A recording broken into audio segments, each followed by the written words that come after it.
that everyone that listening feel to kind of like ask question and kind of like challenge There's something in our common about the world of entrepreneurship and the world of investment. They're all about going head first into uncertainty. There's nothing wrong with challenging people's opinion. We're in a free world. Let's challenge it, right? Yeah, let's debate it.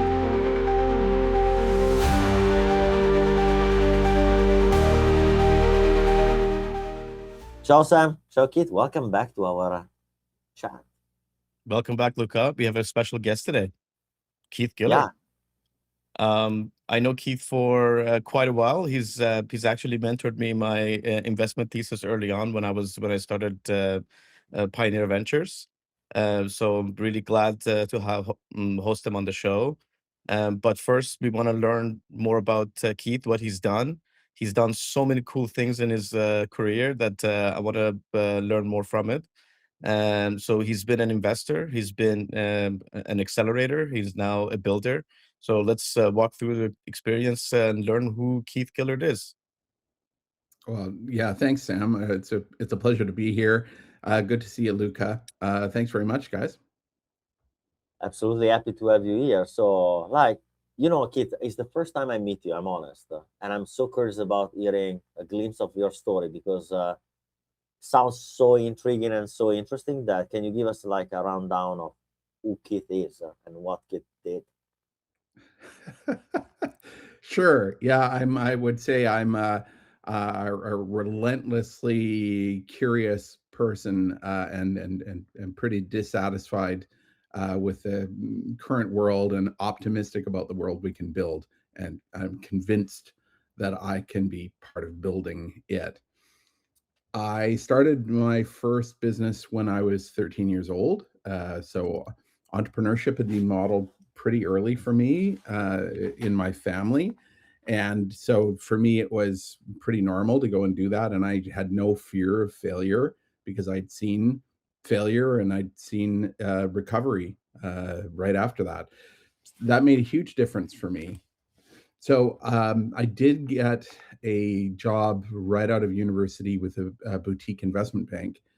I'd been a computer programmer since I was a kid, and this was a skill set in short supply in the early '90s when I came out of university. So I got this gig, but within 2 years, I was making more money from my startup than I was from the day job.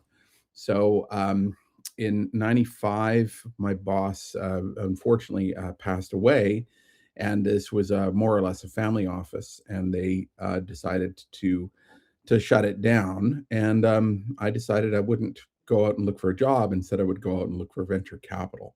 So I raised venture financing for my company, Mad Genius Software, and I spent the rest of the '90s as a venture-backed software entrepreneur. And that was a really fun time for sure. But in 2000, with the dot-com collapse, I was headhunted by Mitsubishi Corporation to start up and run their Canadian venture capital activities. And they focused me on what we now call clean tech. We didn't have that word. Thank goodness I had done a couple of years of chemistry when I was at university because I needed that vocabulary now every day. 5 years later, I became president of BASF, Venture Capital America, BASF being the world's largest chemical company. I moved down to California and opened up their Silicon Valley office and ran all of their direct investments. And then some years later, I was brought back to Canada by joining Pangea Ventures as a general partner. And they're focused on material science, chemistry, physical science, deep tech stuff. And I raised and ran Fund 3 and Fund 4. Along the way, in 2013, I co-founded, and I'm still on the board of Foresight, Canada's largest clean tech accelerator. We have helped 1,800 clean tech companies to commercialize or raise money. There's actually dozens of different programs that we help with as a nonprofit. And in 2020, I became convinced that venture was broken, and I started to look at other models. And Sam knows this. This is when he and I both fell in love with the lower middle market and the many, many opportunities there. bought a clean tech building materials company in 2021, worked on roll-ups in advanced soil remediation. After that, did a medical device deal. Actually, it's right up there behind me. Pretty proud of that company. But in 2024, a technology came back across my desk that I had first seen all the way back when I was at Mitsubishi. And this combined with the opportunity in jet fuel for sustainable aviation fuel and the rapid growth in demand around that, I saw an incredible and very timely opportunity. And I was very fortunate to be able to license that technology for Canada and beyond, and to develop the rest of the business around it. And that is SUSTAERO, which is my current obsession, working round the clock and enjoying the hell out of it. Reading about it, I found it quite interesting. Could you walk us through the differences? What is just classification? What is e-fuel, and what is sustainable aviation fuel, and what the differences are? How does the classification work? Sure. Well, SAF is kerosene. It is the same set of molecules that are in any jet aircraft today. The difference between Jet A, or in Europe, Jet A1, and SAF is the way that it's made. In the case of Jet A or Jet A1, they're using fossil fuel, and they're processing that through conventional petrochemical processes. In our case, most SAF, let's start with that before we get into our case. Most SAF, 85% of the SAF in the world, is made from used cooking oil or beef tallow or some other high energy fat compound like this. It's a process called HEFA, for hydrolyzed esters and fatty acids. It's really great, dense, energy rich stuff. Of course, we've been making candles from it since prehistory times. It makes perfect sense as a fuel, except how far can you scale it? Can we really consume 10 times as many French fries worldwide? Can we really slaughter 10 times as many cattle? But it's been a great way for this industry to start. There are other people that are making it from ethanol, so corn ethanol, and then further chemical treatment to upgrade it to the kerosene. Our process, we use wood waste, which Canada is blessed with an abundance of, and we don't really care what kind of tree or what part of the tree. We're just after the carbon, the hydrogen, and the oxygen. Our process is able to really able to take any kind of biomass, leaves, bark, dead, disease, damaged. It really doesn't matter. We're able to literally rip it apart at the molecular level and then restitch it back together into these lovely long chain hydrocarbons that we make kerosene from. So all of that is background to your original question. What is the difference between SAF and eSAF, or e-fuels? Again, at the molecular level, nothing. They're kerosene. It's the same stuff. You want it to be a drop-in replacement into any jet aircraft right now. You don't want to have to make new aircraft to accommodate this. The difference between SAF and eSAF is that eSAF is made through electrolysis to make additional hydrogen. And sometimes this is in a power to liquid situation where they're literally using vast amounts of electricity to pull carbon dioxide out of the atmosphere. And then they strip away the carbon and the oxygen and add all the hydrogen that they make through electrolysis to create the same molecules. Our process, actually, 75% of the SAF that we make is eSAF. And that's because we use electrolysis to generate our additional hydrogen. This is not something we had planned on when we first developed what we call our SOAR process. SOAR, S-O-A-R, is a syngas optimization for aviation renewables. This is our process train. But it is an emergent property of the way that we do it, and it's tremendously beneficial.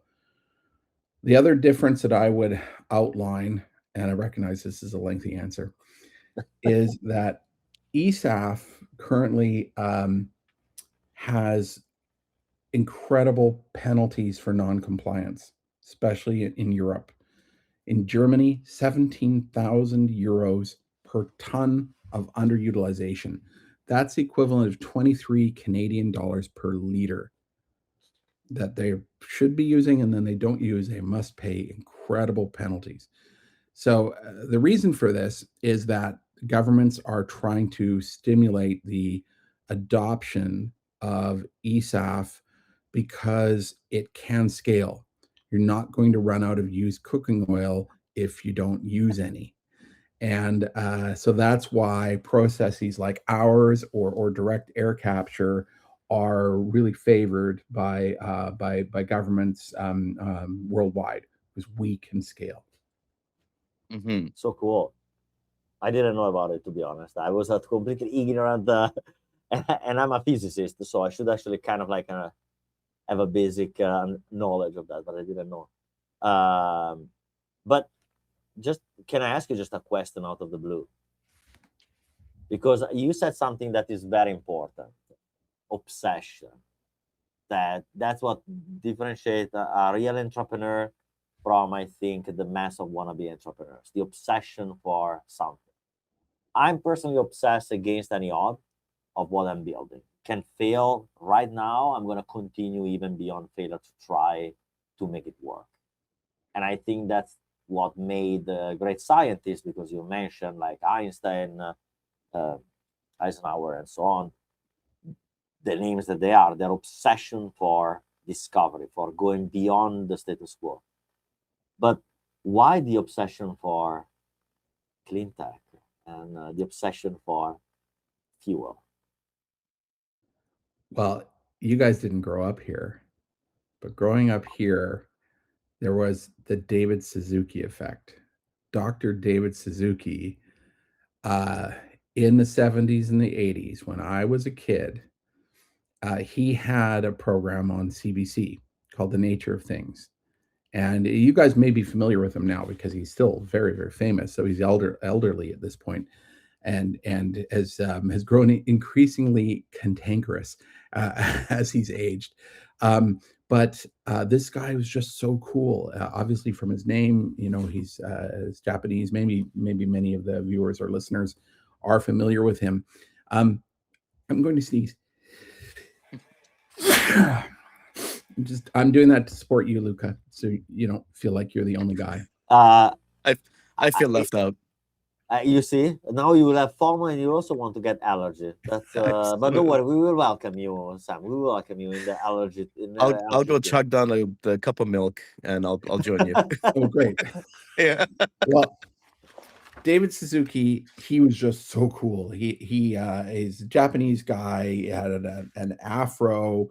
He wore these cool round glasses. He dressed in like 70s and 80s fashion, colorful floral prints. He was a snappy dresser. He was a really great communicator, and he was a scientist who was passionate about nature and the environment.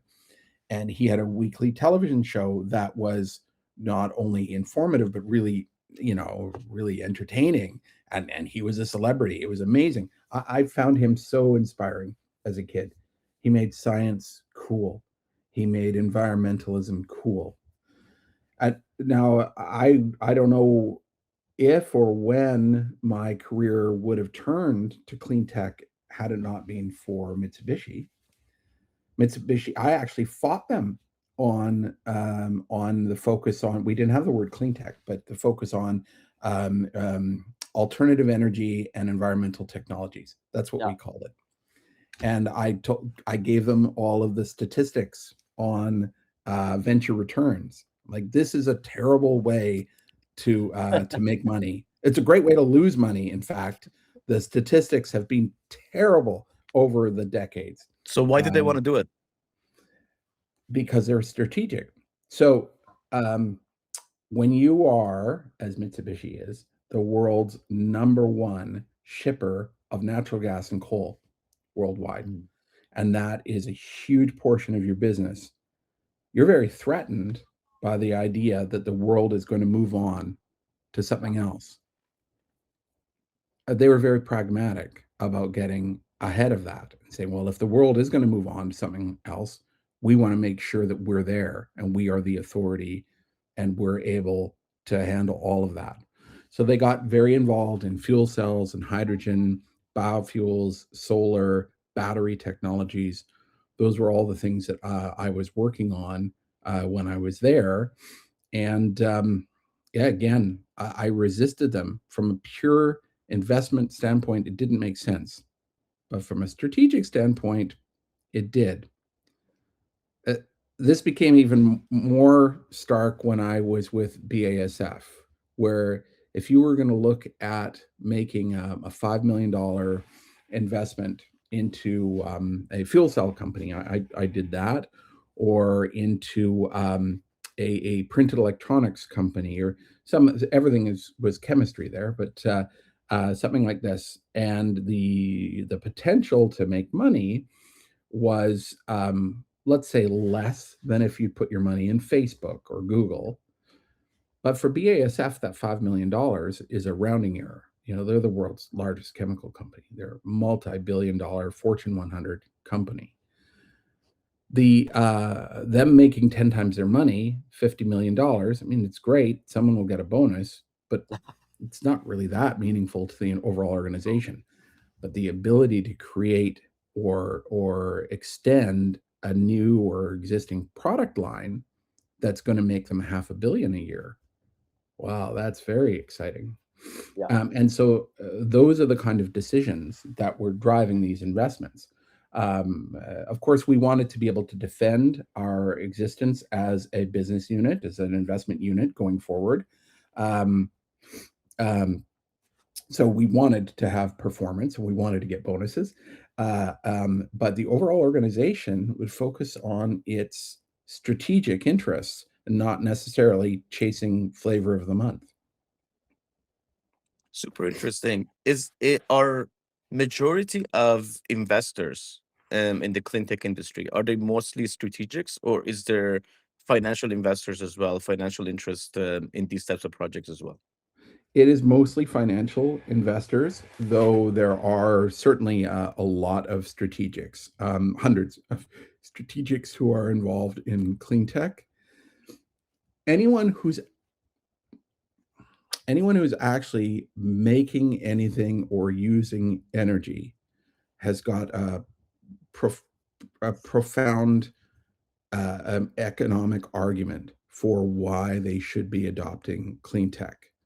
And this is why Jeff Bezos has invested heavily into fusion and into other clean technologies.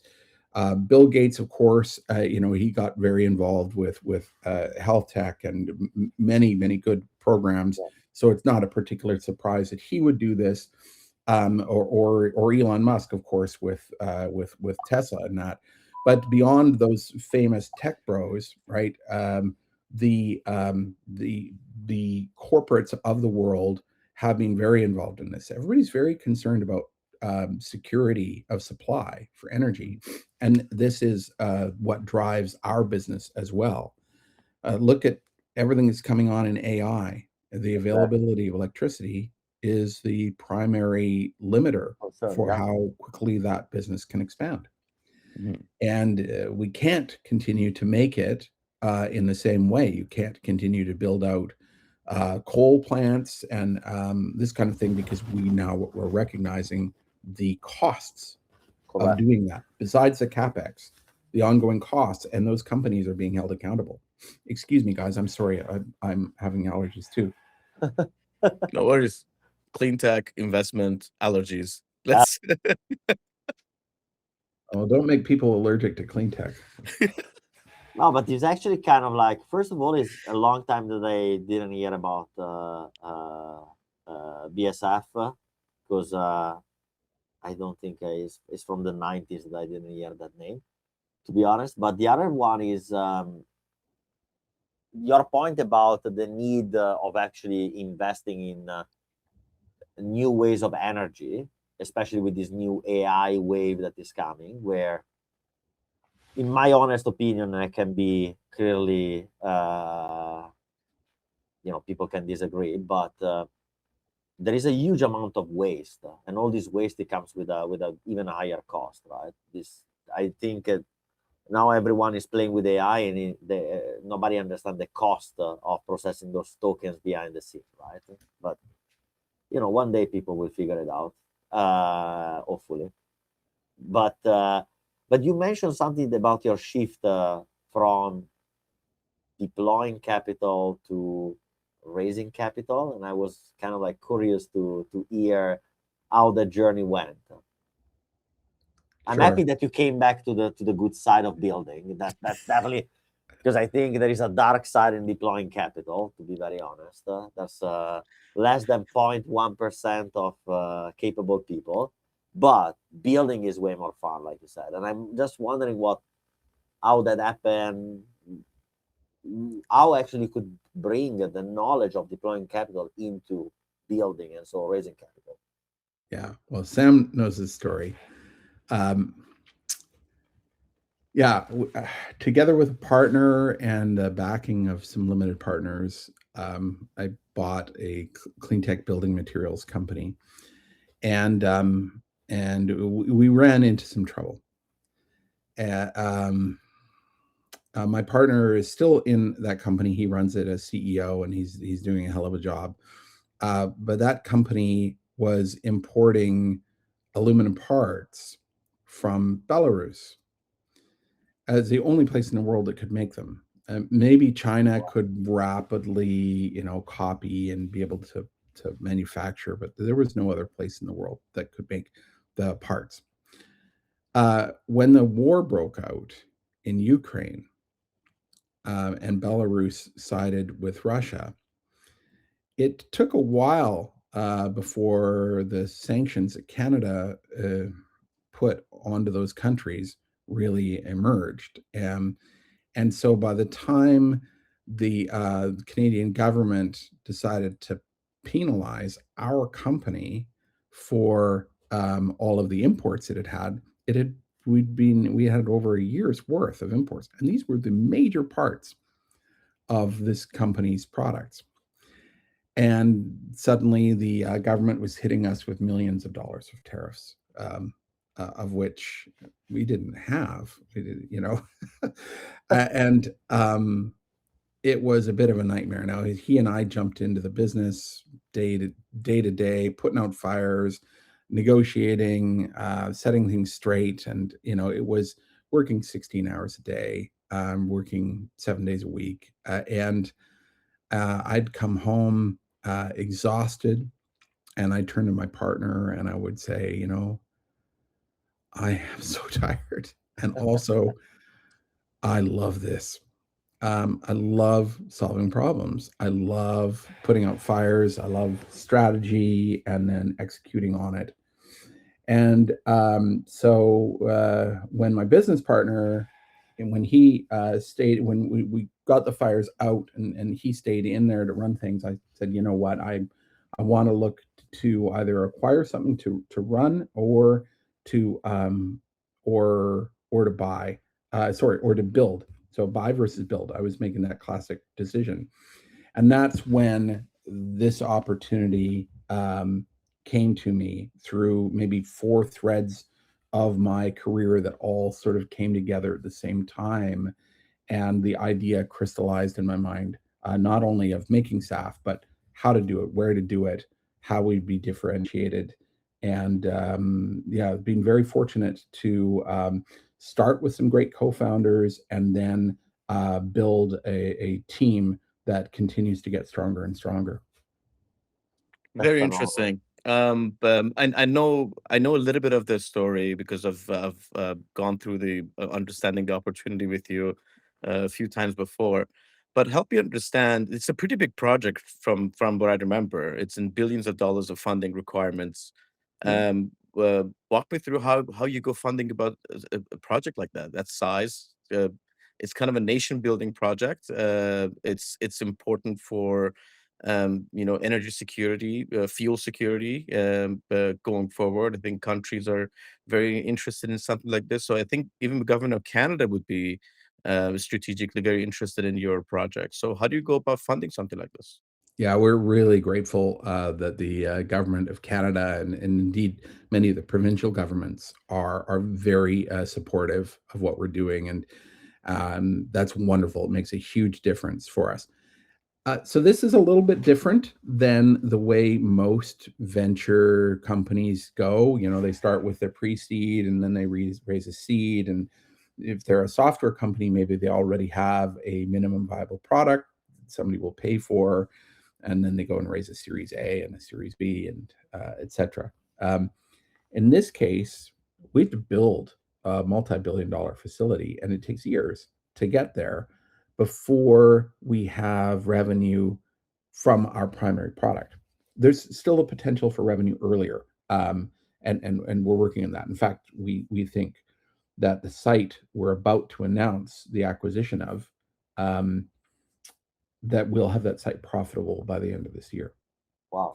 But it's not with our primary product. So we don't fit the typical venture model of 1 million and then 5 million and then 20 million and that. We have to go up in much bigger steps. Yeah. But the name of the game is de-risk. De-risk. So we're always identifying and mitigating our risks and getting this thing down as close as possible to a zero risk, can't lose scenario. And that's every day that's a process where my whole team is working on reducing these risks and bringing them down closer and closer to zero. For us, there's a development phase. So after we've identified, we have the site, we have the technology, we have what's called front-end loading, FEL, engineering documents, which are generally have the rough engineering of the whole thing worked out, the mathematics on the energy and the mass balance and on all of that. Then we proceed into this development phase where we have to do a what's called front-end engineering and design, or FEED for short, a FEED. No worries. So a FEED study. The FEED study takes the better part of a year and costs tens of millions of dollars to do. We have to work with a really reputable engineering firm who would not put their stamp of approval on something unless they were sure it was going to work. While we do that, we are securing everything we need to make it, and we're pre-selling a decade's worth of sales. So we're doing offtake agreements, both for our supply, in our case, wood waste, so sawmill residues like chips and shavings, or forest residues, slash piles, and anything you can't make a 2x4 out of.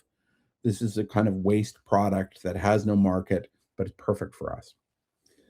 And then on the other side, we are doing agreements with major airlines, whether it be North American, Asian, or European, or even groups out of Africa. Ethiopia Air, for example, very bullish on SAF, very active out there. And Australia as well. So we're working with those airlines.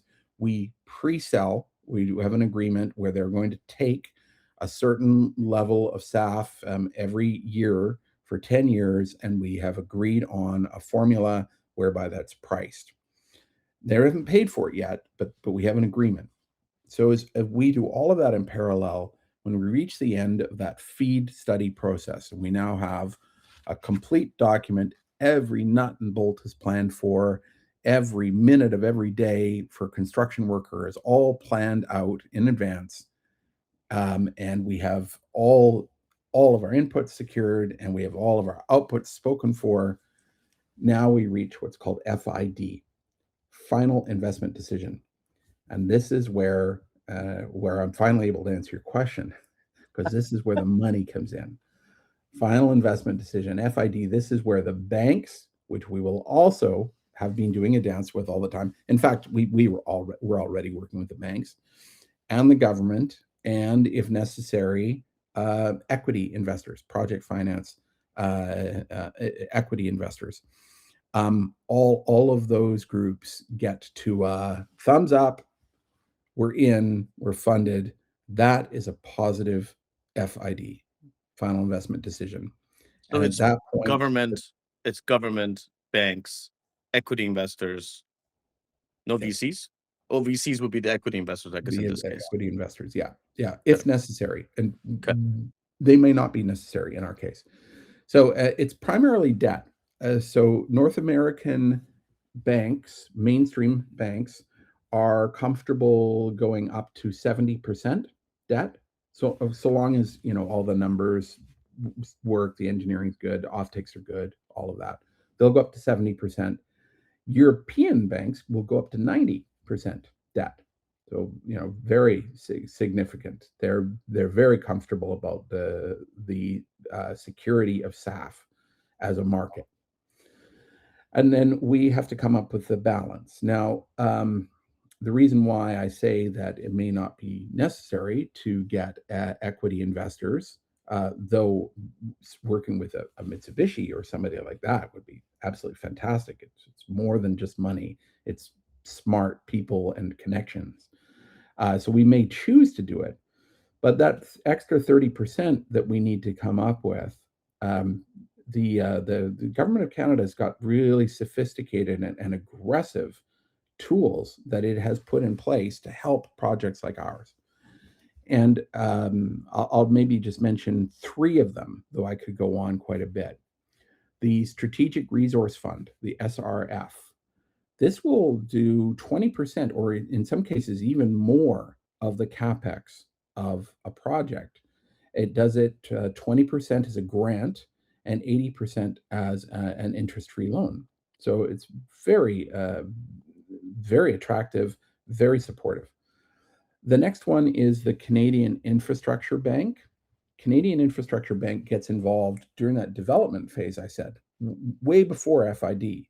They have money specifically to help projects like ours get to a positive FID. And they have a very unusual instrument they use called quasi-equity. And it's kind of like debt with warrants or debt with a royalty kicker.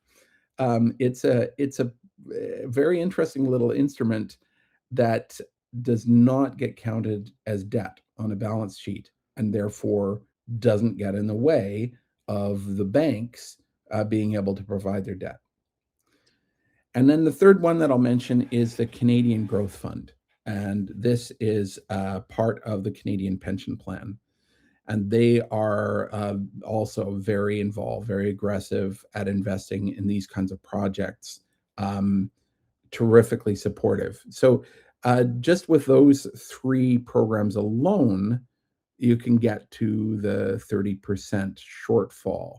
And there are other programs. So this is why I say that in Canada, that equity component might not even be necessary. In other countries, in the US, it is. The US government is not really supporting programs like this anymore. They were very supportive in terms of subsidies that would help with pricing. But since the One Big Beautiful Bill Act, that's been gutted. And almost, maybe not almost all, but most of the American SAF projects have been canceled or postponed. And we're seeing a huge increase from international parties to do more SAF projects in Canada. Oh, that's very interesting. The debt conversation really intrigued my, piqued my interest. What kind of debt packages are these? Because if they're entering as SAF at the point when your document is fully, your plan is fully realized and put together, but there's still no revenue, right? So there's going to be many years until you hit. Well, maybe in your case you're going to hit revenue, but in regular project they're not going to hit revenue for a few years until the plant is Correct. fully established, right? But if they're going greenfield, right? So are those debt packages willing to defer payments, accept deferred payments? How does that work? Yeah, so there's, I don't want to, everybody's a little different, but it's very common to have a 1-year payment holiday. Of course, interest is accruing over that time, so it's not for free. You will have to pay for that time. And also, the money is not all drawn down on day one. The money is drawn down as needed. And so the interest clock doesn't start on each dollar until it's drawn down. So those things together mitigate the cash flow. But in that year when the plant comes online, which in our case is 2029, yeah, it requires some careful planning because interest payments and even principal payments can start at that point. And you have to make sure that fulfilling your debt obligation doesn't end up killing the project at the last possible minute. Yeah. This is another place where equity investors can come in and save the day. But as would happen in venture, when saving the day, a heavy price is Paid. Yeah. I don't know if I fully Interesting. answered your question. I gave you a lot of detail. No, But that's quite interesting. The deferral I think helps a lot when it comes to 70% being paid by debt, and Yeah. the government grants maybe kicking in during the earlier times when the venture is still early stage. I think that's that's quite helpful as well. I can add that we're looking at 10-year amortization to pay back the debt, not 20 or 25 years, but just 10. This is important because it coincides with the length of time that airlines are willing to do offtake agreements for. So it's really important we get those offtake agreements long enough to cover that amortization period so that the bank knows for sure that, Lufthansa and Qantas and Air Canada are those contracts from those very, very credible established companies are going to cover all of the bank payments. As we get out of the 10-year period and the debt is completely retired, you can imagine our profitability surges, and therefore our ability to get more creative with the airlines, or even to switch some of our sales to spot sales, where we are maximizing our input by selling according to the price of the day. At the moment, with the Strait of Hormuz situation, the price of the day is extremely high. It's double what it was a few months ago. Makes your project more sustainable. Yeah. Yeah. Wow. So, go ahead, Luca. No, I was actually saying, I mean, for me, I work in a different spectrum, right? For us, 20 years in software is kind of like when you're already hoping to be on a private island enjoying the work of the previous year. But I actually am curious about a question. What's your go-to-market strategy? Like, how do you go and get clean tech customers? Like, Well, in this case, we've got two customers. I didn't talk about our secondary product. Our secondary product are clean fuel regulations credits. This is a Canadian system. okay, Canadian oil and gas companies are obligated that they must generate or purchase CFR credits. And we because we have a 90% reduction in carbon versus jet fuel, we realize a lot of CFR credits for what we're doing. And those customers are also willing to do offtake agreements to get them, and also have significant penalties if they don't comply. So it's a different product, but it's related and similar dynamics. in both cases, your go-to-market is classic business development. It's relationships, and hopefully relationships that you developed years earlier. In our case, we have a chief commercialization officer who did jet fuel sales with an oil major and was a manager with a major airline. She's been the customer and she sold to the customer, and they know her and they love her. So, and then to back her up, we have Mark Reedy, our only non-Canadian. He's based in Washington, D.C., and he's the lawyer who's done more SAF offtake agreements than anybody else on earth. 45 SAF offtake agreements he's done. So we've got the perfect person to get the fish on the line, and then the perfect person to get it into the boat. And if any of those airlines are watching, I love fish. And I'm sorry to compare you to one, but you understand the metaphor. This is a relationship game, and it's about trust. They have to be confident. They have a lot on the line, and they've been let down by SAF projects that failed, collapsed due to their funding falling away or some other reason, and they have a significant amount of penalties coming their way in 2030 and beyond if they do not find sources. So they need to trust us. So those relationships are really an important part of that go-to-market strategy.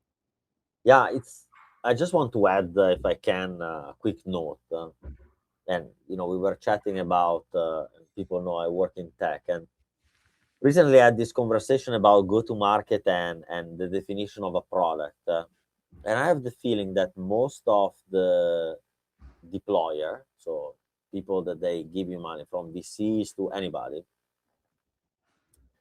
they didn't really, they don't come from experience in understanding the product that they're sponsoring. And what you just said is a super important thing that I hope everyone will actually take note. In building companies, the most important thing in the go-to-market is the customer and not the product, because you can sell anything you want, but if you don't know the process that the customer that you are targeting is gonna actually buy, you think that you're building a SaaS software, or you're building whatever utility, and your buyer has not that buying process. It's a buying process that is 12, 24, 36 months. And it's kind of interesting how you said, right, that basically there is a lot of common let's say patterns in between software and hardware in fuel, because the customer that, for example, we and you are selling are these big enterprise.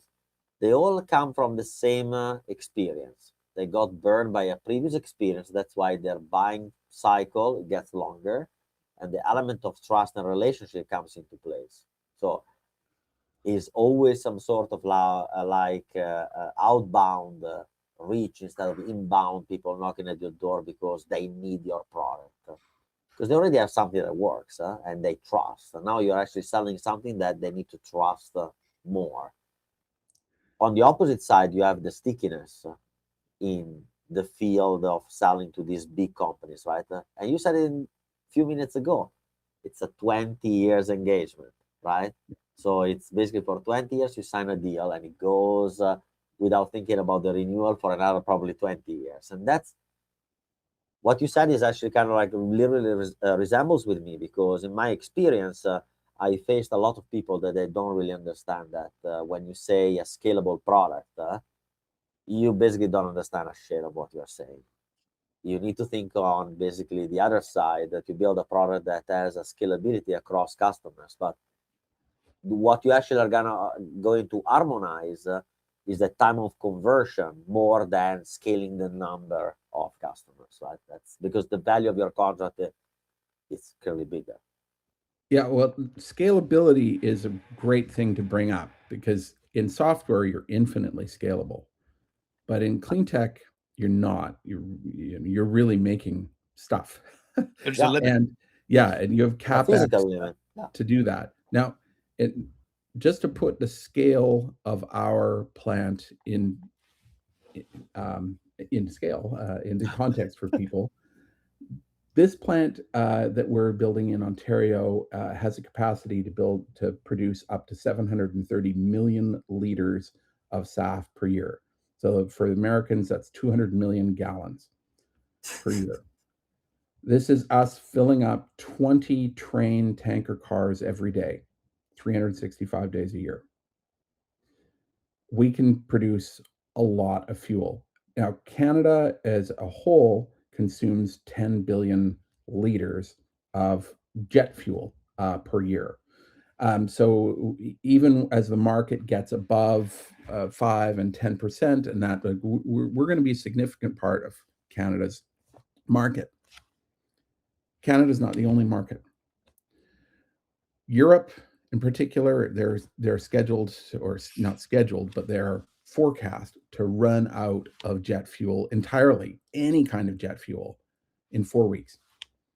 Now, I'm actually over in Europe at the time when they're projected to run out. I'm giving a keynote at the Unicorn Summit on the topic of the jet fuel supply crisis. And imagine you get stranded. They can fill up here for their return flights and get the SAF that they need here in Canada at Toronto Pearson Airport. Lufthansa, they've got this requirement for eSAF. They have to pay 17,000 euros per ton of underutilization. If they can't get enough in Europe, just fill her up here, boys, and fly it home with a tank full of SUSTAERO eSAF, and we solve a huge problem for them.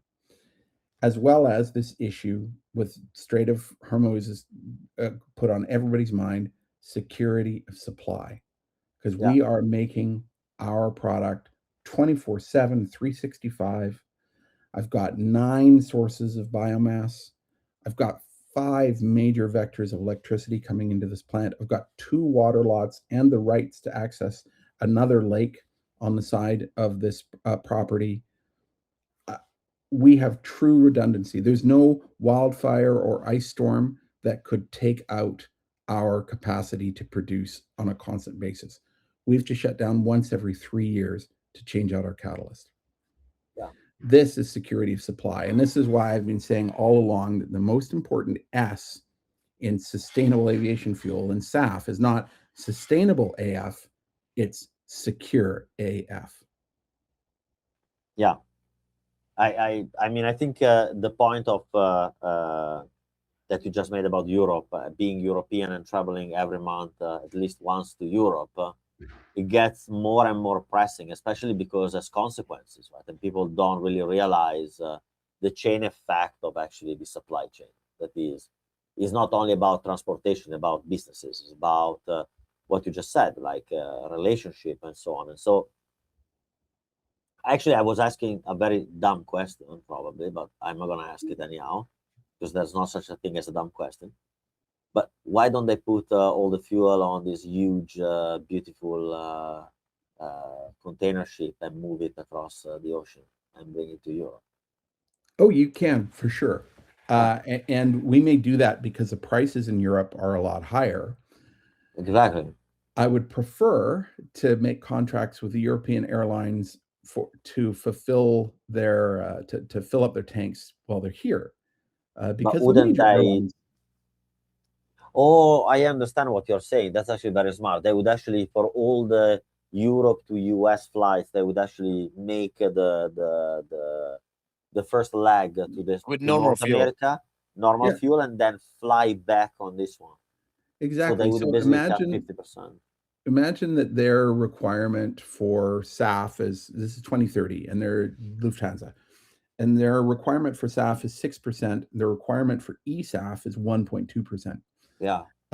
If their aircraft is compatible with 50 or even 100% SAF, and they can't get enough of it, why not fill up with 50 or 100% SUSTAERO eSAF in Toronto Pearson, fly back home, and use that for across their fleet to raise their average and avoid their penalties. Correct.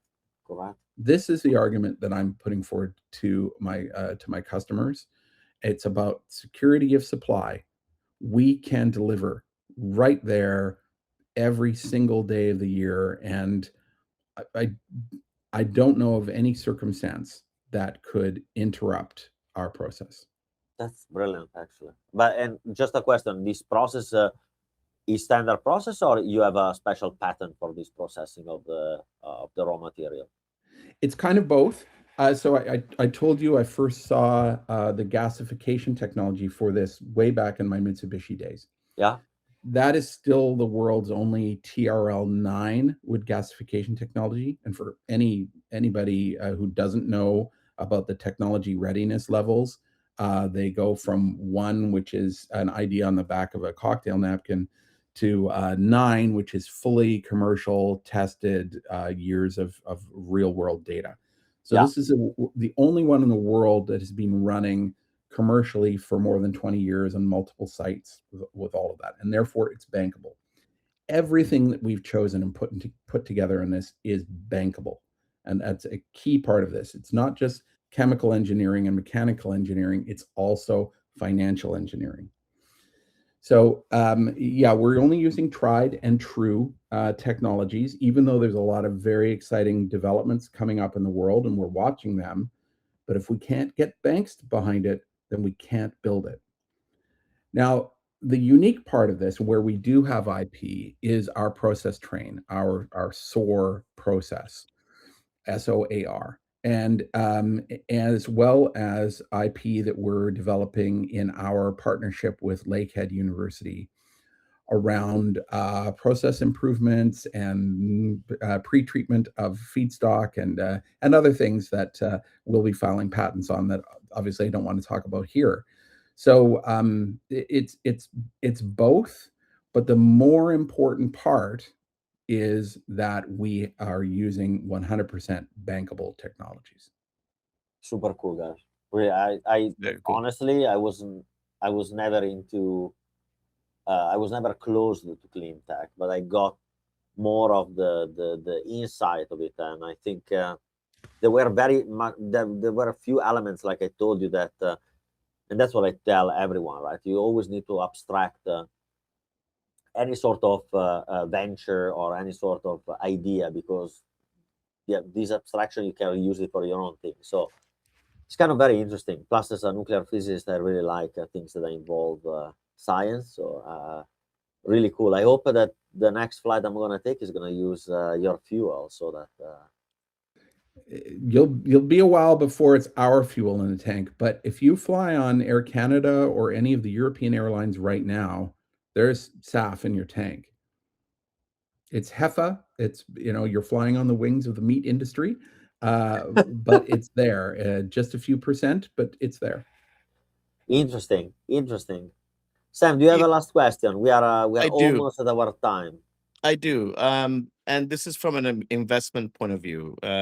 If there's a family office that wants to get into clean tech investing, or a new investor that wants to emerge and work in this space, what advice do you have for them? Where should they start? How should they look at the investment industry? How should they deploy? Should they deploy the funds? Separate projects. What is your advice to them? Well, first, don't try to do it on your own, because there are decades of hundreds of very smart people that have been involved in this. I would say get involved locally, nationally, and even internationally with